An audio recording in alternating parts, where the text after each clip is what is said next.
నమస్కారం ప్రేక్షకులందరికీ విజయదశమి శుభాకాంక్షలు. విజయదశమి పేరులోనే ఉంది విజయం. జై లవకుశ ఈ పేరులోనే ఉంది జై. అందుకే ప్రేక్షకులందరూ ఈ సినిమాకి జై కొడుతున్నారు. మరి జై లవకుశ సినిమా దసరా పండుగ కానుకగా మనందరి ముందుకు వచ్చి బ్లాక్ బస్టర్ సాధించింది. మరి ఈ సినిమా గురించి తారక్, బాబీ అండ్ కళ్యాణ్ రామ్ మనతో చాలా విషయాలు షేర్ చేసుకోబోతున్నారు. మరి ఇంకెందుకు ఆలస్యం, వెల్కమ్ చేసిద్దామా? ఎన్టీఆర్ గారు, బాబీ గారు అండ్ కళ్యాణ్ రామ్ గారు, వెల్కమ్ సార్. ముందుగా ఈ విజయదశమి పర్వదినాల్లో జై లవకుశ సూపర్ హిట్ సాధించి అంటే దసరా పండగకి రిలీజ్ అయినటువంటి సినిమాల్లో ద బ్లాక్ బస్టర్ ఫిల్మ్గా పేరు తెచ్చుకుంది. ముందుగా కంగ్రాచులేషన్స్ అందరికీ కూడా. థ్యాంక్స్. బికాజ్ అందరూ as a producer, as an actor, as a director, everybody is there here మనకి ఈరోజు మన ప్రోగ్రాంలో. సో ఈరోజు ఇంకా చాలా విషయాలు తెలుసుకోవచ్చు. అంటే మామూలుగా ఎన్టీఆర్ గారు సినిమా రిలీజ్కి ముందు ఇంటర్వ్యూస్ ఇచ్చున్నారు. అప్పుడు చాలా మంది యాంకర్స్ సినిమా చూసి మాట్లాడుంటారు. కానీ now that I got an opportunity, cinema చూసి మాట్లాడుతున్నాను కాబట్టి ఇంకా ఇన్డెప్త్గా కొన్ని విషయాలు అన్నీ రివీల్ చేయను, మళ్ళీ కొన్ని మాత్రమే అలా అలా చెప్పినట్టుగా చెప్తూ ఉంటా. సో సార్, ఇప్పుడు మీరు కొంచెం ఫ్రీగా ఉన్నారనుకుంటా కదా, బికాస్ బిగ్ బాస్ అయిపోయింది and at the same time cinema పూర్తయింది అండ్ హిట్ అయింది, మంచి సక్సెస్ దీంట్లో ఉన్నారు. సో ఎలా అనిపిస్తుంది కొంచెం ఫ్రీగా, మైండ్ ఫ్రీ? జై Lavakusa and Bigg Boss was a very stressful 7 months. Correct. But more than box office results ఇవన్నీ తీసి పక్కన పెట్టేస్తే, because I never excites me. నాకు బాగా ఒక సాటిస్ఫాక్షన్ని కలిగించినటువంటి ఫేజ్ ఇది. అండ్ ఎస్పెషలీ జై లవకుశ గురించి మాట్లాడుకుంటే, ఒక నటుడుగా నాకు కావాల్సినటువంటి ఒక ఛాలెంజ్, నేను వెతికినటువంటి ఒక ఛాలెంజ్. అండ్ అంటే జీవితంలో వెనక్కి తిరిగి చూసుకుంటే జై లవకుశలో చేసినటువంటి 3 పాత్రలు కూడా ఎంతో నా కెరియర్ వైజ్గా నాకు చాలా ఛాలెంజింగ్ రోల్స్ 3 కూడా. అండ్ బాగా గుర్తుండిపోయే క్యారెక్టర్ ఇస్ జై. సో అది మా బ్యానర్లో చేయడం, మా బ్యానర్లో చేసిన చిత్రానికి ఆ అప్లాజ్ రావడం, అంటే ఇంతకంటే సాటిస్ఫాక్షన్ ఉండదేమో బహుశా.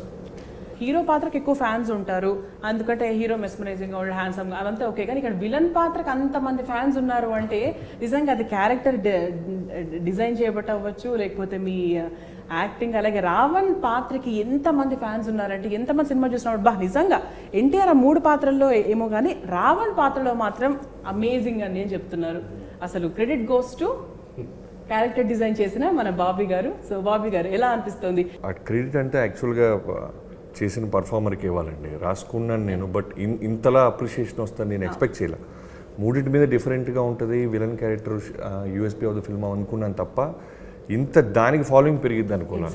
టోటల్ క్రెడిట్ తారక్ గారికి. ఈవెన్ నేను రిపీట్గా చూసినప్పుడు కూడా నాకు సేమ్ టైంలో ఆనందం వస్తుంది, కన్నీళ్ళు వస్తున్నాయి, గూస్ బంప్స్ వస్తున్నాయి. అంటే సో చాలా హ్యాపీగా ఉంది. నెగిటివిటీ ఉన్నా కూడా ఒక చిన్న జాలి ఉంటుంది ఆ క్యారెక్టర్ మీద, అయ్యో పాపం కదా అని. అలా అది జాలి, ఆ ఎమోషన్ క్యారీ అవుట్ అవుతూ ఉంటుంది సినిమా అంతా కూడా. ఫిల్మ్ అంతా ఏంటంటేనండి, నేను చాలాసార్లు చెప్పింది, రిలీజ్ అవ్వక ముందు చెప్పింది, ఫిల్మ్ మొత్తం జై పాయింట్ ఆఫ్ వ్యూలో జరుగుతుంది. బేసిక్గా తను హర్ట్ అయ్యాడు, తను రియలైజ్ అయ్యాడు, తను సేవ్ చేశాడు. సో బేసిక్గా జై లవకుశ 3 పాత్రలు ఉన్నప్పటికీ ఆ 2 పాత్రల్ని ఎలా తినర్థం చేసుకున్నాడు, ఎలా 2 పాత్రలు తినర్థం చేసుకున్నాయి, ఎలా మళ్ళీ 3 ఒకళ్ళొకళ్ళు అర్థం చేసుకున్నారు, ఎలా జై తను చేసినటువంటి తప్పుని ఎలా సరిదిద్దుకున్నాడు. సో బేసిక్గా మీరు సినిమా చూసినట్టయితే జై పాయింట్ ఆఫ్ వ్యూలో జరిగే కథే. అండ్ జైలో నెగిటివ్ షేడ్స్ ఉండొచ్చు, కానీ అంటే నేను ఎప్పుడు చెప్పింది ఏంటంటే ఈ సినిమాకి కర్త కర్మ క్రియ జై. సో తనే ఒక విధంగా చెప్పుకోవాలంటే తనే హీరో అనమాట ఫర్ జై లవకుశ. దీస్ ఆర్ సపోర్టింగ్ జై. yes, both the other characters కుసుడ అవ్వచ్చు, లవ్డ అవ్వచ్చు. ఎలాగైతే సెకండ్ హాఫ్ లో సపోర్ట్ చేస్తారో ఎమోషనల్ గా ఒకడు అండ్ తుంటతనంతో ఒకడు, ఇద్దరు సపోర్ట్ చేశారు జైని. సో ఈ విజయం జై విజయమే. జై లవకుశలో విజయం సాధించింది జై పాత్ర, సపోర్టింగ్ క్యారెక్టర్స్ లవుడు, కుషుడు. సరే కళ్యాణ్ సార్, సో ఎలా అనిపిస్తుంది? ఇంటి మనిషి సినిమాని ప్రొడ్యూస్ చేశారు, అలాగే ఇంత మంచి సక్సెస్ సాధించారు. డెఫినెట్గా you'd be very happy. And అలాగే అంటే బ్రదర్స్ కాన్సెప్ట్, సో ఇద్దరు బ్రదర్స్ కాబట్టి హౌ ఇస్ ఇట్ ఫీలింగ్? చాలా సంవత్సరాలు నేను తమ్ముడు అనుకున్నాం, లైక్ యూనో రభస టైం నుంచి సినిమా చేయాలి, మన బ్యానర్లో మనం కలిసి చేయాలి అనుకుని చాలా ఆప్షన్స్ ఓపెన్ పైన like when we heard the script చాలా హ్యాపీగా అనిపించింది. అంటే it's very commercial film. Actual చెప్పాలంటే జై లవకుశ కమర్షియల్ ఫిల్మ్ ఫార్మాట్లో ఉంటుంది. ఒక బ్రదర్స్ యొక్క అనుబంధం, వాళ్ళ యొక్క బాండింగ్, ఒక ఫ్యామిలీ బాండింగ్, మనం కలిసి మాట్లాడుకోగలితే మనస్పర్ధలు ఏవైనా సరే తొలగిపోతాయి. So it is nice message that we could deliver with this film. So very happy, like you know brothers అవుతూ ఒక బ్రదర్స్ బాండింగ్ సినిమా తీసినందుకు చాలా ఆనందంగా ఉంది. మీకు ఇన్ని రోజులు కుదరకపోవడానికి కారణం ఈ సినిమా దేవుడు రాసి పెట్టారు. ఎప్పుడైనా రాసి పెట్టే జరుగుతుంది. అంతే అంతే. దైవ నిర్ణయం అంటానికి నేను ఒక ఎగ్జాంపుల్ చెప్తాను సార్. చెప్పండి. నేను ఇంతవరకు చెప్పలేదు.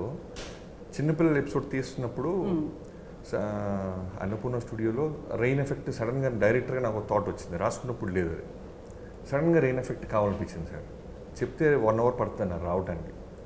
సరే ఏదో మేనేజ్ చేద్దాం, వాటర్ బాటిల్ అది ఇది పెట్టి ఫోర్గ్రౌండ్లో రెయిన్ అని చూస్తే కరెక్ట్ 3 పిల్లలు పెట్టంగానే జోరున వర్షం సార్. ఆ రోజు లిటరల్గా నేను తరగరి వెంటనే ఫోన్ చేసి చెప్పాను బిగ్ బాస్లో ఉంటే, సార్ ఇది నిజంగా చాలా పెద్ద సినిమా అవుతుంది సార్. వైబ్స్ అనేవి మనకు కొన్ని అంటే తెలిసిపోతూ ఉంటాయి మనకి. సో మీరు చూస్తున్న చిన్నపిల్లలది ఒరిజినల్ రెయిన్. మదర్ చనిపోతున్నప్పుడు బ్యాక్గ్రౌండ్లో వచ్చే వర్షం, 3 పిల్లలు దూకి ఆడుకునేదంతా ఒరిజినల్ రెయిన్. మా షూటింగ్ అయిపోయేదాకా మీ షిఫ్ట్ అయ్యేదాకా వచ్చింది. మీ షిఫ్ట్ అయిన తర్వాత రెయిన్ ఉండకూడదు, మళ్ళీ ఆగిపోయిందా? యా. సో దైవ నిర్ణయం అంటానికి ఎంతకంటే బెస్ట్ ఎగ్జాంపుల్ ఇంకోటి. రాముడి బ్లెస్సింగ్స్ పుష్కలంగా ఉన్నాయి. మీరు ఈ మధ్య మీ సినిమాలతో బాగా కదిలిస్తున్నారు సార్. అంటే ఫాదర్ సెంటిమెంట్ అయిపోయాక ఇప్పుడు ఒక రకంగా మదర్ సెంటిమెంట్. అంటే మదర్ పాత్ర పూర్తిగా లేకపోయినా కూడా she will be only in 1-2 scenes, కానీ ఆ ఎఫెక్ట్ అనేది సినిమా అంతా ఉంటుంది. That's very great. అంటే ఒక సినిమా అంతా ఎమోషన్ క్యారీ చేయడం అనేది it's not a simple thing. లాస్ట్లో బికాస్ ఆఫ్ దట్ ఓన్లీ జై మారడం జరుగుతుంది, అలా జరగడం జరుగుతుంది. కానీ ఆ పాత్ర లేకున్నా కూడా ఆ పాత్ర ఇన్ఫ్లుయెన్స్ అంత చేశారు యాక్చువల్లీ. అసలు భలే డిజైన్ చేశారు అమ్మ, చాలా బాగా కుదిరింది. మరి అమ్మ చూసిన తర్వాత ఏమన్నారు? మదర్ సినిమా బాగున్నా బాగోకపోయినా మా బాగున్నా బాగాలేకపోయినా కూడా ఏ సినిమా నచ్చేస్తుంది. దాన్ని బేసిక్గా కథ గురించి కాకుండా నన్నే చూడడంతో సరిపోతుంది. But Jai Lavakusa is a very special film అండి అందరికి. నాకు అవ్వచ్చు, అన్నకవచ్చు, అమ్మకి, నాన్నకి, అందరికి it is a very special film. So మేము ఫస్ట్ నుంచి కూడా అది అనుకున్నాం. ఇప్పుడు we wanted to give dedicated to our parents అండి. సో అది బహుశా అది ఈ చిత్రం అవడం, ఇంత రెస్పెక్ట్ రావడం, సో డెఫినెట్గా ఇది డెడికేట్ చేయగలిగేటువంటి చిత్రం ఫీల్ అయ్యి కుటుంబం అంతా కలిసి సినిమాకి వెళ్ళాలి అని చెప్పడం కాకుండా రియల్గా this cinema is proving it. అన్న, తమ్ముళ్ళు, నాన్న, అమ్మ, లవర్, పెళ్ళైన వాళ్ళు, పిల్లలు. ఎందుకంటే పిల్లలు ప్లే సీన్స్ కూడా ఎన్ని ఉంటాయంటే నాకు తెలిసి ఫస్ట్ 15 to 20 minutes మనకి వాళ్ళు జనరల్గా ఎలా ఉంటుంది సినిమాల్లో ఒక 2 నిమిషాలు, మహా అంటే 5 నిమిషాలు. బట్ పిల్లల్ని కూడా ఎంత బాగా ఎలివేట్ చేశారు సార్. వాళ్ళ గురించి this my personal question sir. వాళ్ళు 3 భలే దొరికారు సార్ మీకు? కాదా? వాళ్ళు 3 కాదు, ఇద్దరు. అందులో ఒకరిని జైగా తీసుకున్నాడు. ఇద్దరులో ఎవరు ఎక్కువ యాక్టివ్గా ఉన్నాడు నాకైతే అర్థం. నువ్వు ఇతను ఎలా పట్టావు? వీడు కొంచెం ఎక్కువ సెటిల్ గా ఉంటాడు సార్, అతను కొంచెం హైపర్ గా ఉన్నాడు. సో హైపర్ చేయగలిగారు కదా, కాస్త సెటిల్ గా ఉండేవాడు చేయగలిగాలని. కరెక్ట్. అవును, మామూలుగా హైపర్ ఉండే వాళ్ళే కదా మనం జై అనుకుంటాము. మరి మీకు అలా ఎలా అనిపించింది?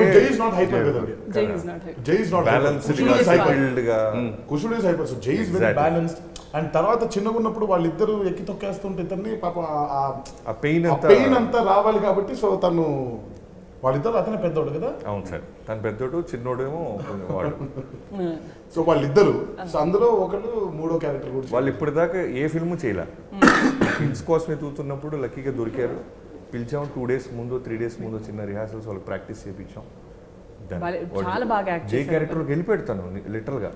ఫస్ట్ డే ఒక్క రోజే మాకు ఇబ్బంది అనిపించింది చిన్నపిల్లలతో చేయటం. నెక్స్ట్ డే నుంచి పాత్ర చేయడం అనేది లిటిల్ బిట్ హార్డ్ కదా, మామూలుగా పాత్ర. భలే సెట్ అయినారు కదా సార్. మీరు ఎన్టీఆర్ గారిని అనుకున్నప్పుడు అంటే అసలు ఏ థాట్లో అనుకున్నారు మీరు? జై లవకుశ ఎన్టీఆర్ గారిని సినిమాలో తీసుకోవాలి అన్నప్పుడు how did you design according to NTR గారు? ఆయన ప్రకారంగా మీరు ఏమైనా చేంజెస్ చేశారా, లేకపోతే సేమ్ థింగ్ అలాగే ఫాలో అయిపోయారు? నా దగ్గర 20 minutes కథగా ఉండేదండి, ప్లాట్గా ఉండేది. తారక్ గారితో చేయాలన్నప్పుడు నేను హరి గారిని కలిసినప్పుడు డిస్కషన్లో తారక్ గారు అయితే కనుక మనం ఎప్పుడో దాచుకుని ఈ కథ అయితే న్యాయం జరిగిద్దని ఇది అప్పుడు బయటికి తీసాం. ఏ పాత్రని? ఈ టోటల్ కథ. దాని ముందు యాక్చువల్లీ ఇంకో కథ అనుకున్నామండి. ఎగ్జాక్ట్గా Bobby first came to us with another script, total different script. మా అందరికి actually we were happy but somehow it didn't happen. So okay అవ్వలేదు కదా అని కొంచెం మేము అందరం లైట్గా disappointed. Okay what to do next అనుకునే దాంట్లో అప్పుడు he bought this. So so ఇది తీసినప్పుడు తారక్ గారు చెప్తున్నప్పుడు ఆయన చూసే ఎమోషను, తర్వాత బ్రదర్స్ గురించి ఆ జెన్యూన్ రిలేషను, ఇవన్నీ కరెక్ట్గా సెట్ అయింది ఈ కథ. సో తారక్ గారు అనుకున్న తర్వాత అల్లుకున్న సీన్స్ కానీ డెవలప్మెంట్స్ కానీ తర్వాత జరిగింది. ఓకే, ఫస్ట్ ఒక 15-20 మినిట్ లైన్గా ఉండింది తన దగ్గర. అప్పుడు కూర్చొని బాగా నచ్చి బాగుంది అని చెప్పి దెన్ ఇంకప్పుడు తను డెవలప్ చేసుకొని ఫస్ట్ వర్షన్ వినిపించాం. మళ్ళీ మేము అందరం కూర్చొని డిస్కస్ చేసుకున్న తర్వాత దెన్ ఈ went for the final version అన్నమాట. ఫస్ట్ ఏ పాత్ర రాశారు మీరు? మూడు పాత్రలు ఈక్వల్గా it is a story of 3 brothers. కానీ జేకి కూడా ఒక హీరోయిన్ పెట్టింటే బాగుండేదని మేము చాలా అనుకుంటాం సార్. అంటే ఇట్స్ అంటే ఆడియన్స్ పాయింట్ ఆఫ్ వ్యూ చెప్తున్నాను. అరే ఒక హీరోయిన్ ఉంటే బాగుండేది, అలా జరుగుండకపోతే బాగుండేది, ఎలా అనేది మాత్రం నేను చెప్పనండి. ఎందుకంటే సినిమా చూడాల్సిన వాళ్ళు ఎవరైనా ఉంటే చూడాలి కాబట్టి. సో అలా ఎప్పుడు మీకు థాట్ రాలేదు? లేదు, మా అందరూ ఒపీనియన్ ఏంటంటే ఇది కొంచెం కొత్తగా ట్రై చేద్దాం అనిపించింది. అదేలేండి, కమర్షియల్గానే వెళ్తూ. నాకు ఎందుకో బాబీ అంటే ఫస్ట్ మామూలుగా మొత్తం అయిపోయింది. సో క్లైమాక్స్ మీద ఇలా ఏం చేద్దాం అంటే నాకెందుకో ఏదో చేయాలి సరిపోవట్లేదు మదన పడిపోయాడు.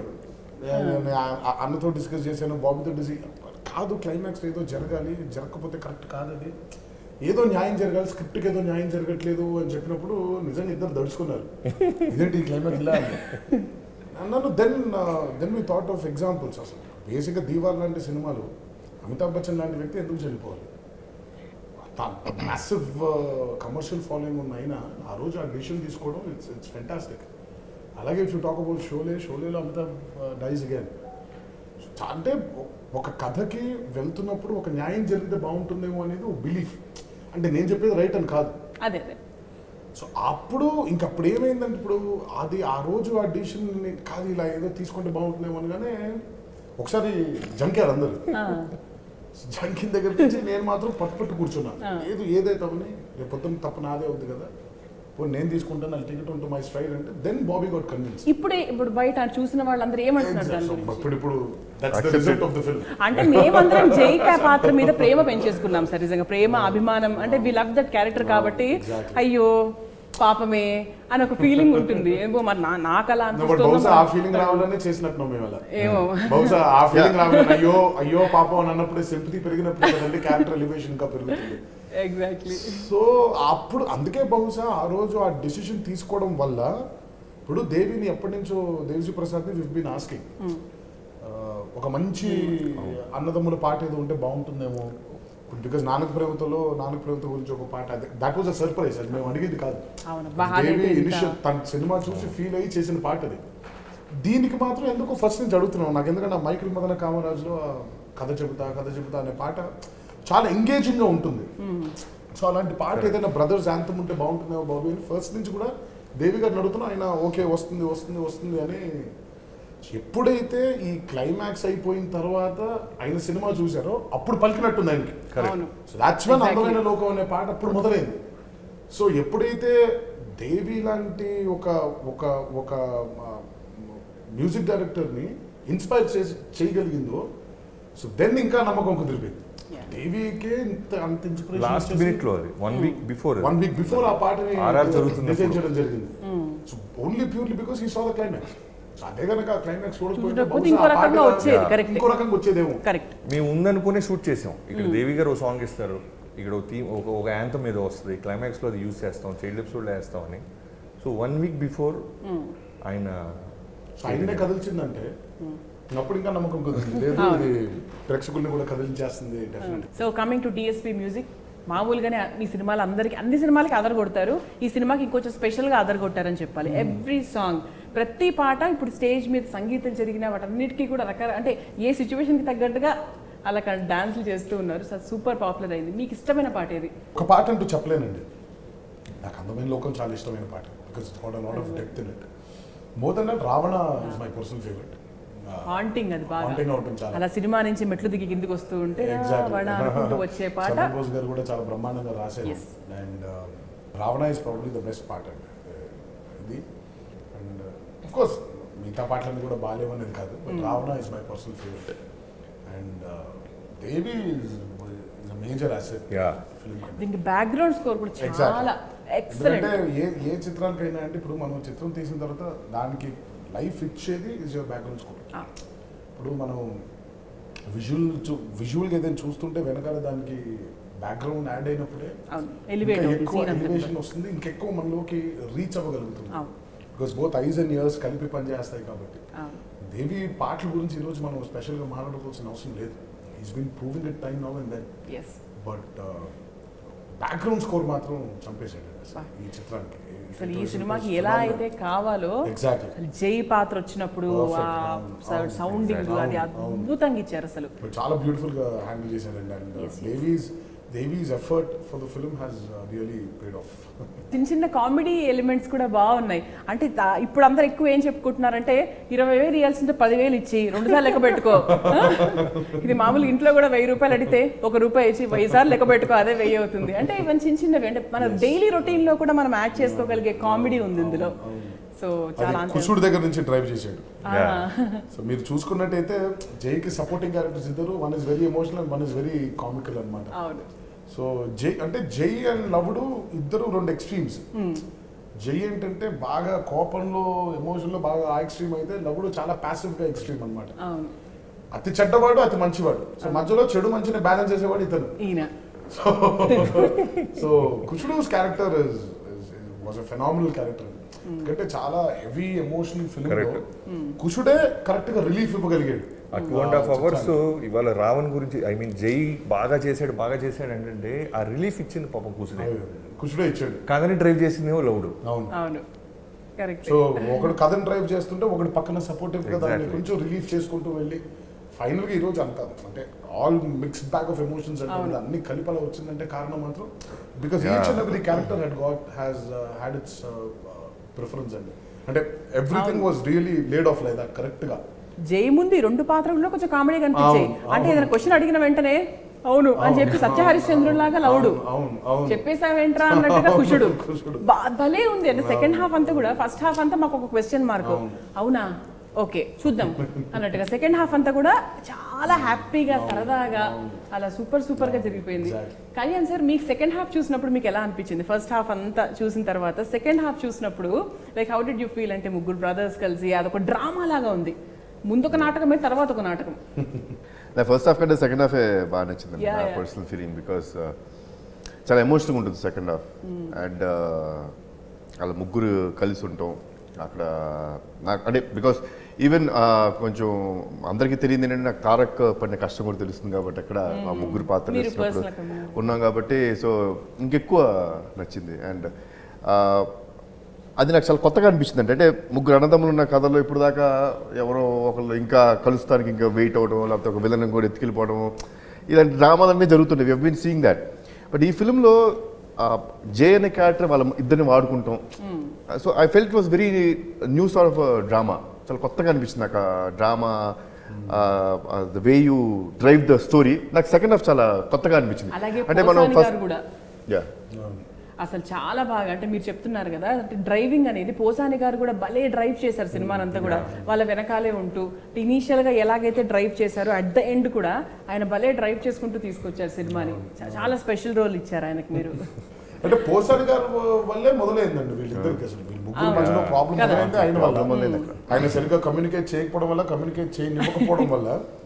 బట్ అంటే అదే అంటారు ప్లాంట్ అండ్ పే ఆఫ్ పరంగా చూసుకుంటే ఆయన మొదలు పెట్టింది ఫైనల్గా ఆయనే రియలైజ్ అయ్యి ఫైనల్గా వచ్చి నువ్వు వాళ్ళని కాదు చంపడం, నువ్వు నన్ను చంపే నా వల్లగా జరిగింది, మీ అందరు కలిసి ఉండండి అని అన్నప్పుడు అది ఆ పోసాని గారు మాట్లాడడం వల్ల ఫిలిం స్టాండర్డ్ అలా పెరిగి ఎమోషన్ అక్కడ కరెక్ట్గా ఒక పీక్లో వెళ్ళి నిల్చుంది. సో ఆ ఎమోషనల్ డ్రైవ్ కనుక కరెక్ట్గా రాకపోయి ఉంటే బహుశా క్లైమాక్స్ కూడా అలా పండేది కాదు. ఎవ్రీథింగ్ ఇస్ ఇంటర్లింక్డ్ అండి. ప్యూర్గా ఫస్ట్ హాఫ్ సెకండ్ హాఫ్ అనే నాకు విభజన నచ్చదు. ఫిలిం అంటే ఫిలిం మనకి. First half of the film, second half of the film, నాకు ఆ విభజన నచ్చదు. సో చిత్రం అంటే చిత్రం మధ్యలో సెంటర్ క్రక్స్ పాయింట్ మొదలవుతుంది. But the flow of the film చూసుకుంటే ముగ్గురు చచ్చిపోయారు అనుకున్న పిల్లలు ఒక్కొక్కళ్ళు ఎలా కలుస్తారు, వాళ్ళ కలకి కూడా సమస్య, ఒక్కొక్కడికి సమస్య వచ్చినప్పుడే కలుస్తున్నారు. కుషుడికి సమస్య వచ్చింది కాబట్టి లవుడిని కలిసాడు. లవుడికి సమస్య ఉంది కాబట్టి ఆ రోజు కుషుడు వస్తుంటే ఆ రోడ్డు మీదకి వెళ్ళాడు. జైకి ఒక సమస్య వచ్చింది కాబట్టి వీళ్ళిద్దరు కలిసారు. సో సమస్య వచ్చినప్పుడే కలిశారు అందరూ. ఎలా వచ్చి సమస్యతో కలిసి అలా నీట్గా దాన్ని అల్లుకుంటూ వెళ్ళిపోయి ఫైనల్గా పోసాని గారి సీన్తో కంప్లీట్ న్యాయం చేసింది ప్రతి క్యారెక్టర్ని. మామూలుగా జైల్ ఆఫ్ కుష చూసుకుంటే it is not a film with lot of characters.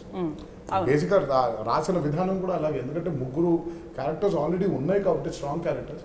ఎక్కువ మంది క్యారెక్టర్స్ పెట్టేస్తే చాలా కన్ఫ్యూజన్ అయిపోయే ఛాన్సెస్ మొదలవుతుంది. అందుకే వెరీ క్రిస్ప్ అండ్ ఫైన్ గా ఓకే ఇంపార్టెంట్ ఉండే క్యారెక్టర్స్. ఎస్, ఈ ముగ్గురు జైల్ ఆఫ్ కుషుల తర్వాత ఇద్దరు heroines, and then Sai Kumar గారు, అండ్ దెన్ పోసాని కృష్ణమూర్తి గారు. పర్ఫెక్ట్ బ్లెండ్ అనమాట. సో ఇంతకంటే ఎక్కువ మళ్ళీ చేస్తే కన్ఫ్యూజన్ అయిపోయింది. కథ బేసిక్గా కథ ఆల్రెడీ ఎమోషనల్ ఫిల్మ్ కాబట్టి it needs to be set with a lot of clarity. Coming to the heroine part, ఇద్దరు కూడా కరెక్ట్గా భలే సెట్ అయ్యారు. హీరోయిన్స్కి చాలా మంచి పాత్ర ఉంది. అంటే అందరు అదే అనుకుంటూ ఉంటారు కదా, హీరోయిన్స్కి పాత్ర తక్కువగా ఉంటుంది, హీరోకే ఎక్కువ ఉంటుంది అనుకునే టైంలో ఈ దాంట్లో చాలా చాలా బాగుంది. రాశి Khanna and Nivetha Thomas super, ఇద్దరి కూడా భలే సెట్ అయింది. సో రాశి ఖన్నాని సెలెక్ట్ చేశారు. అంటే యాక్చువల్లీ ఇద్దరు హీరోయిన్స్ కూడా ఏంటంటే కథలోకి మేము డ్రైవ్ చేయగలిగాం. ఏ హీరోయిన్ బయట ఉండదు, ఇప్పుడు గోడ దూకేసి వెళ్ళిపోయి బయట ఏదో కథకి సంబంధం లేని కథ టార్గెట్ పాట టైంలో వచ్చి వెళ్ళిపోయి. సో ఇద్దరికి కూడా రావణ్ సంబంధించిన టార్గెట్స్లోనే మూవ్ అవుతూ ఉంటుంది. సో అందువల్ల మేబీ హీరోయిన్స్ కూడా ఎక్కువ, అంటే ఉన్నాయి తక్కువ సీన్స్ అయినా సరే బ్రదర్స్ మధ్యలో రౌండ్ ఆఫ్లో అందరు బాగా కనబడుతున్నారంటే అందరు ప్రాపర్గా కూర్చున్నారు, కథలో కూర్చున్నారు. పోసాని అయ్య గారు అయి ఉండొచ్చు, సాయి కుమార్ గారు ఉండొచ్చు. మేము ముందు నుంచి పేపర్ మీద ఎక్కువ టెన్షన్, ఎక్కువ వర్క్ చేసిన పేపర్ మీద, అందువల్ల మాకు ఎప్పుడు కన్ఫ్యూజన్స్ లేవు. తీసేసి ఈ కామెడీ సీన్ అవసరం లేదు, ఈ గొడవ లేదని లేదు. క్లియర్గా మేమేం తీయబోతాం మాకు తెలుసు. సో మాకు మ్యాజిక్, నాకు పర్సనల్గా నాకు నా టీంకి ఏంటంటే తారక్ గారి పర్ఫార్మెన్స్తోనే మాకు మ్యాజిక్ తప్ప మేము ఎక్స్పెక్ట్ చేయండి ఓ రావణ్ ఎలా ఉండబోతున్నాడు, కుసుడు ఎలా పోతాడు, లౌడ్ ఎలా ఉండబోతున్నాడు అని. బట్ ఓవరాల్గా అందరి క్యారెక్టర్స్ మీ స్క్రిప్ట్లోనే పక్కగా రాసుకుంటూ వెళ్ళిపోయాం. అందుకే అంటే మామూలుగా ఎన్టీఆర్ గారి మామూలు సినిమా కన్నా ఇది 3 పాత్రలు కాబట్టి బాగా ఎప్పుడన్నా అమ్మో ఇన్ని రకరకాల పాత్రలు ఏంట్రా బాబు ఒక్క రోజులో అని ఎప్పుడన్నా మీకు బాగా నాకైతే లిటరల్ గా వాళ్ళ అమ్మగారు కొడతారేమో మన పర్సనల్ అనుకున్న రోజు కాదు, మొత్తం ఎవ్రీ డే కాస్ట్యూమ్స్ మారటం కాదు. I was ready to face that challenge. రెండోది ఏంటంటే ఈరోజు నిజంగా ఆ ఎఫర్ట్ కనుక, ఆ ఛాలెంజ్ కనుక నేను ఈరోజు తీసుకోకపోతే బహుశా నాకు ఈ అప్లోజ్ వచ్చేది కాదు. అల్టిమేట్గా ఒక యాక్టర్గా అందుకే చెప్తుంటాను, అసలు నాకు ఏది ముఖ్యం కాదు. యాజ్ అన్ యాక్టర్గా ఒక కష్టపడి చేశాడు రా బాగుంది అనేది వస్తేనే ఒక నటుడికి ఆకలి తీరినట్టు. అండ్ ఆ ప్రాసెస్లోనండి చాలాసార్లు మనం అనుకుంటాం, ఇప్పుడు మనం కాలేజ్కి వెళ్తాం, ఎగ్జామ్కి చదువుకుంటాం, చాలాసార్లు అబ్బా ఈ తలకినట్టు ఒక కాలేజ్ మానేద్దామా, ఎగ్జామ్ లెగ్గొట్టేద్దాం అందరూ వెళ్ళిన ఫేజ్ అది. సో నాకు అంటే నాకు ఇప్పుడు యాక్టింగ్లో అనిపిస్తుంది చాలాసార్లు. బట్ అగైన్ అలా అనిపించినప్పుడల్లా సపోర్టివ్గా ఉన్నారు అందరు. చాలాసార్లు బాబీతో చేసి నా వల్ల ఉండలేదు బాబీ అంటే సార్ రన్ చేద్దాం బాబీ. కళ్యాణ్ అన్న ఫన్నీ మూమెంట్స్ ఏమైనా ఉన్నాయా అంటే మాతో షేర్ చేసుకోవాలి, మాకు తెలియదు కదా. Every day of jail of Kusha was funny అండి. ఒక పర్టికులర్ మూమెంట్ అంటూ దాన్ని సెగ్రిగేట్ చేయలేము. కానీ jail of Kusha was a package. అంటే చిత్రం ప్రేక్షకులకు ఒక ప్యాకేజ్ ఎలాగో షూటింగ్ కూడా మాకు package. Correct. So there were days when we were very happy, there were days when we were very sad, there were days when we were very angry. So నవరసాలు కలిపి ఉన్న ప్యాకేజ్ షూటింగ్ లో కూడా మాకు. అతి మంచితనము, బాగా కొంటెతనము, అల్లరితనము ఈ 2 పాత్రలు, జై పాత్ర సపరేట్ పాత్ర. సో ఈ 3 డైలాగ్ వేరియేషన్స్ వేరే, అది వేరు ఇది వేరు ఇది వేరు. సో ఇందులో ఒక మంచితనానికి ఒక డైలాగు, బాగా అల్లరి క్యారెక్టర్ కూడా డైలాగ్ మీరు ఇప్పుడు చెప్పాలి మాకు. నేను మనమన్నది నిజం కాదు, నేను అన్నది నిజం అంటారు కదా. ఒకరేమో కొట్టడము వచ్చు, కొట్టేయడము వచ్చు, అదొక డైలాగ్. ఇప్పుడు బేసిక్గా ఇప్పుడు మీరే ఉన్నారు, ఏం డైలాగ్ చెప్పంటారండి? లౌడ్ ఏ డైలాగ్ చెప్పాలండి? ఇది కుషుడు. జై జై జై చెప్పండి. ఏ డైలాగ్ చెప్పాలి? ఇది Jai. So but more than that it was, అవే చెప్పినా కదండి, అది దైవం బాగా బ్లెండ్ అయ్యి there was ఏమో తెలియకుండా there was this divine force మమ్మల్ని అందరినీ డ్రైవ్ చేస్తూ ఉంటుంది. బహుశా అది తాతగారేనా. ఈ సినిమాకి ఇంత అప్రిషియేషన్ రావడానికి చాలా ఎలిమెంట్స్ ఉన్నాయండి. అంటే ఒక ఛాలెంజ్, మేజర్ ఛాలెంజ్ ఏంటంటే ముగ్గురు తారకదారులు ఉంటారు, ఒకటి గడ్డం, ఈ గొడవ ఉండదు, ముగ్గురు ఒకేలా ఉంటారు, 3 ఒకటే ప్యాటర్న్లో ఉంటారు. అంటే ఇవాళ రోజున జనం ఇంతమంది పోతున్నారంటే చిన్న విషయం కాదు. జైని జైలాగా చూసుకుంటుంటారు. ఈవెన్ నేను నా టీం ఫస్ట్లో భయపడ్డాం, సో సార్ ఒకటే ప్యాటర్న్ వెళ్తున్నాం ఓకేనా అన్న. ఒకటే ప్యాటర్న్ అంటే మొత్తం డ్రెస్సింగ్ యా, కానీ ఈ హెయిర్ second స్టైల్ half ఒకటే చూస్తే కదా. ఇంట్లో అవును. ఉంటే ముగ్గురు హీరోలు ఒకేలాగా ఉంటారు కదా. జైకి ఎక్స్ట్రా ఏదో No, no, ఇయరింగ్స్ no. అలా ఏం లేదు. ముగ్గురు ఒకేలా ఉంటారు వచ్చిన దగ్గర నుంచి. ఓకే. టోటల్ ఫిల్మ్ 1 hour ముగ్గురు ఒకేలాగా ఉంటారు. But You're in that confusion. ఈజీగా పాయింట్అవుట్ చేయగలరు ఎవరు లవుడు ఎవడు కుసుడు ఎవడు రావాలి. అవును. అది బాగా భయపడేవాడు. అయ్యో సార్ ముగ్గురు ఒకేలాగా ఉంటున్నారు ముగ్గురు ఒకేలాగా ఉంటారు సార్ ఇంట్లో బయటికి టెన్షన్ పడిపోయి కరెక్టే. టెన్షన్ పడిపోయి ఇప్పుడు ఇంట్లో కూర్చుడికి టీ షర్ట్లు వేసేద్దాం అంటాడు. అన్నా, బాబీ, నువ్వు టెన్షన్ పడిపోయి నువ్వు స్క్రిప్ట్ దాటి వెళ్ళిపోతున్నావు పక్కకి. జైలాగా ఉండాలని జై చెప్పాడు కదా, ఇది నువ్వు టెన్షన్ పడకు. నువ్వు బాబీకి బాగా టెన్షన్ ఎక్కువ అండి. నేను బాబీ నువ్వు ఇప్పుడు నాకు ఇది చెప్పింది ఎందుకు, నా మీద నమ్మకం ఉందనే కదా చేసే నేను నువ్వు ఎడిట్ చేసుకొని చూసుకో. సో యాజ్ అన్ యాక్టర్ నాకు నువ్వు ఆ ఛాలెంజ్ ఇచ్చావు, నేను చేసి చూపిస్తాను, నీకు వదిలేదు. అలా ఏ సీన్ ఆయన ఒకటి చెప్పి మీరు సొంతంగా చేసి అది అద్భుతంగా పండించేదైనా ఉందా? అంటే ఫర్ నేను సొంతంగా చేసిందంటే అదే ఉండదండి. సొంతంగా అంటే జనరల్ గా ఏదన్నా ఒకటి చెప్పి లేదు ఇలా చేస్తాను అది చూడండి అది అన్న. బేసిక్గా ప్రతి సీన్ లో కాస్ట్యూమ్ ప్యాటర్న్ గురించి ఏది కాస్ట్యూమ్ ప్యాటర్న్ గురించి. సో మాకు ఏం లేదండి, ఏ సీన్ అయినా డిస్కస్ చేసుకోవడమే. బాబీ గారు, సో మొత్తానికి కష్టపడి చక్కగా స్క్రిప్ట్ రాశారు, సినిమా పూర్తయింది, సూపర్ సక్సెస్ అయింది. మీరు ఫస్ట్ టైం స్క్రీన్ మీద అలా మీరు తీసినటువంటి సినిమా చూసినప్పుడు ఎలా అనిపించింది మీకు? ఎవరికైనా చాలా ఆనందంగా ఉంటుందండి. ఆ ఆనందంతో పాటు ఇంకా ఎక్స్ట్రా ఎమోషన్స్, ఈ సినిమాలో ఇన్ని ఎమోషన్స్ పెట్టారు కదా, మీరు ఎన్ని ఎమోషన్స్ వచ్చాయి బయట? ఏడుపు కదా టార్గెట్ పెట్టారు. లైక్ ఈ క్వశ్చన్ తర్వాత అడగచ్చు కదా మీరు. ఎవరిని ఆనందం ఒకటే నీకు లేదు, ఇప్పుడే ఇదే లాస్ట్ క్వశ్చన్. అంటే లొకేషన్లోనే నాకు ఎక్కడైతే ఎమోషన్ ఉండేది అక్కడ కన్నం నీళ్ళు వచ్చాయి కామన్ హ్యూమన్ బీయింగ్గా. నేను ఎడిటింగ్ రూమ్కి వెళ్ళి సర్ప్రైజ్ అయిన ఎలిమెంట్ ఏమి లేదు. అంటే ఏదైతే స్పాట్లోనే నాకు తారక్ గారు చేస్తున్నప్పుడు బాగా చేయలేదు మేము అంతగా. క్లైమాక్స్ అవ్వచ్చు. నేను చెప్పాను లాస్ట్ టైం కూడా చెన్నై నుంచి వచ్చిన లాస్ట్ టైం ఇప్పుడు చెప్పు చెన్నై నుంచి వచ్చిన ఫైటర్స్ వాళ్ళ కథ తెలీదు, ముందు లీడ్ తెలీదు, నెక్స్ట్ తెలీదు. స్పాట్లో చూసి తారక్ గారు ఏదైతే జై రావణ్ ఎండ్ ఎమోషన్ ఉంటుందో అది చూసి కన్నీళ్ళు పెట్టుకున్నారు. అప్పుడు ఇక మనకి మామూలు కాన్ఫిడెన్స్ ఉంటుందా? సో నాతో పాటు చూసిన వాళ్ళందరికీ సేమ్ రియాక్షన్ సేమ్ ఉండేది ఫీలింగ్. స్పెషల్గా నీకు అనిపిస్తుంది? సర్వీస్ చాలా అనిపించింది సార్.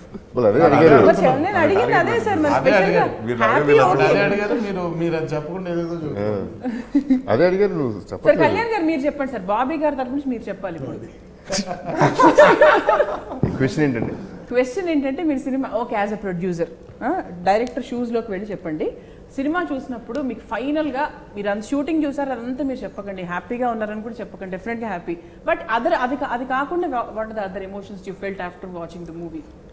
నాకు వచ్చిన ఆన్సర్ మీరు పాస్ వాళ్ళు అడగలేదు కాదు, కదా. నేను బాబీ షూస్కి వెళ్ళానండి because he's the director. I have never been done that. First నువ్వే చెప్పేసి సమాధానం వచ్చిందన్నావుగా. మిమ్మల్ని క్వశ్చన్ అడితే ఆయనకు ఆన్సర్ వెలిగింది, ఆయన అదే అదే అడిగినప్పుడు ఆయనకు ఆన్సర్ వెలగలేదు. పర్లేదు కొంచెం డిలే అవ్వచ్చండి, తప్పలేదు. చెప్పు పండగ పూట చేయొద్దు. చెప్పు బాబీ. గర్వంగా అనిపించిందండి సీరియస్ చెప్పాలంటే. సూపర్, చాలా చాలా గర్వంగా అనిపించింది. గర్వంగా చెప్పచ్చు కదా సార్ ఆ మాట. గర్వంగా నన్ను అడిగితే నేను క్వశ్చన్ చెప్పాను కదండి బాబీ కొంచెం అలా ఇప్పుడు కాసేపు బాబీ అక్కడ సార్ వెళ్తున్నా. కళ్యాణ్ గారు సార్ మీరు చెప్పండి. చూసిన వెంటనే I definitely felt it was hit film అని. నేను అంత కాన్ఫిడెంట్గా జనరల్గా unless I'm confident I will not talk. నాకు కాన్ఫిడెన్స్ ఉంది కాబట్టి even before the film came out మా టీమ్ తరఫు నుంచి I could say that because I could feel that. So cinema చూసినప్పుడు it was the major thing like కథ and Tarak. First Tarak కనపడతాడు. So because he's the protagonist of the film and 3 roles ఉంటాడు కాబట్టి, and the కథ the way was driven. So that made me feel this film is a hit. Right from the day one I have watched the film. సరే కథ విన్నప్పుడు మంచి కథ చేస్తాం అనుకున్నాను, బట్ డబుల్ పాజిటివ్ చూసిన తర్వాత హిట్ ఫిల్మ్ అనుకున్నాను. ఆఫ్టర్ దేవి గారు రీ-రికార్డింగ్ ఇచ్చిన తర్వాత సూపర్ ఫిల్మ్ అనుకున్నాను. That was my feeling. Super. As a producer you are happy? No, always, obviously. As a producer first, ఆ తర్వాత as a brother, busy. Producer, as a producer, see, producer ఏముందండి, see, I was never worried about the producer. I was never worried about that. Making a prestigious project, that's it. Plus, నాకు always wanted, ఎప్పుడు తారక్తో నేను చేసేటప్పుడు I used to feel ఈ cinema should be something special for him. ఇప్పుడు ఎన్నో సినిమాలు చేసి వచ్చాడు, 27 సినిమాలు ఈ రోజు దిస్ జనరేషన్లో తను 27 సినిమాలు చేశాడు. It's great thing. అన్ని పాత్రలు చేశాడు. ఇప్పుడు యమదొంగలో పౌరాణిక పాత్ర చేశారు, లైక్ రాఖీలో వన్ ఆఫ్ మై ఫేవరెట్ ఫిల్మ్లో ఆ ఎమోషనల్ ఫిల్మ్ మాక్సిమం ఎమోషన్ ఇది చేస్తారు, అన్నీ చేసేసిన తర్వాత ఇప్పుడు something I wanted him to take it from this film. తనకి లైఫ్ లాంగ్ అరే అన్నతో మా బ్యానర్లో మేము చేసిన సినిమా ఇట్ షుడ్ గుర్తుండిపోవాలని అనుకున్నాను. That we could achieve. So it's because of him. So తన హార్డ్ వర్క్ అండ్ బాబీ ఇంత అద్భుతమైన స్క్రిప్ట్ ఇచ్చారు. The whole team of Jai Lavakusa అందరూ కష్టపడ్డారండి. ఎవ్రీ వన్ చిన్న మైనస్ పాయింట్ ఒకళ్ళు కనిపించకుండా డే అండ్ నైట్ వర్క్ చేసి they supported us. And that's what జనాలు కూడా చూస్తున్నారు. And they given us a big Dasara gift. నిజంగా మంచి దసరా గిఫ్ట్ కొట్టేశారు. అంటే అన్ని రకాలుగా అంటే అంటే బిగ్ బాస్ అయిపోయింది, at the same time cinema success అయింది. అంటే ఒక ఒడ్డుకు చేరింది ప్రతిదీ. ఒక బోట్ వెళ్ళి నీట్గా డెస్టినేషన్కి చేరిపోయి రిలాక్స్ అవుతుంది అనమాట, మంచి కాఫీయో టీయో తాగుతూ. సో ఫైనల్గా అబౌట్ ద ఫిలిం అండ్ అలాగే దసరా ఒకటేనండి.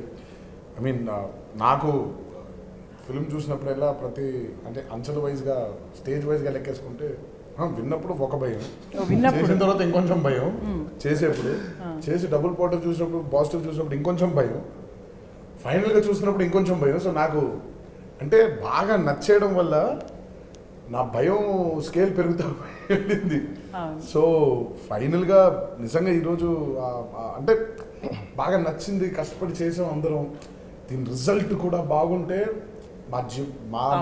మా ఇండివిజువల్ కెరియర్స్లో ఒక చిరస్థాయిగా నిలిచిపోతుంది ఈ చిత్రం అనే ఆ ఫీల్ కోసం పడినటువంటి భయం అనమాట. సో ఫైనల్గా నిజంగా ఐ మీన్ ప్రేక్షక దేవుళ్ళని మళ్ళీ మేము ఏ నమ్మకంతో అయితే ఈ చిత్రాన్ని విడుదల చేసాము, ఏ నమ్మకంతో అయితే ఈ చిత్రం మీద మేము అంత మనసు పెట్టి పనిచేసాము, ఈరోజు ప్రేక్షకులు మా కెరియర్స్లో గుర్తుండిపోయేటువంటి విజయాన్ని మాకు అందించారు. అండ్ దానికోసం పేరున ఊరున్న మా ప్రేక్షక దేవుళ్ళకి, అలాగే అభిమాన సోదరులందరికీ, మా శ్రేయోభిలాషులకి, పాత్రికేయ మిత్రులకి, మీడియా ప్రతినిధులందరికీ కూడా నా ధన్యవాదాలు తెలియజేస్తున్నాను. అండ్ అలాగే ఈ విజయదశమి నాడు అందరింట్లో సుఖ సంతోషాలు, ఆనందంతో, అష్టైశ్వర్యాలతో మీ ఇంట్లో అమ్మవారు మిమ్మల్ని అందరినీ దీవించాలని, పిల్లా పాపలతో అందరూ సుఖ సంతోషాలుగా ఉండాలని కోరుకుంటూ మీ అందరికీ ఇంకోసారి విజయదశమి శుభాకాంక్షలు తెలియజేస్తున్నాను. Thank you. So once again thank you so much NTR గారు, కళ్యాణ్ గారు అండ్ బాబీ గారు. విజయదశమి సందర్భంగా జై లవకుశ సూపర్ విజయం సాధించింది. ఇక మీకు తిరుగులేదు. మంచి పాజిటివ్ వైబ్స్తో సినిమా చేశారు, కంప్లీట్ అయిపోయింది. నెక్స్ట్ ప్రాజెక్ట్స్ ఏవి చేసినా కూడా అలా అందరి ఆశీస్సులు, అమ్మవారి ఆశీస్సులు ఉండాలని మనస్ఫూర్తిగా కోరుకుంటూ థ్యాంక్ యూ సో మచ్.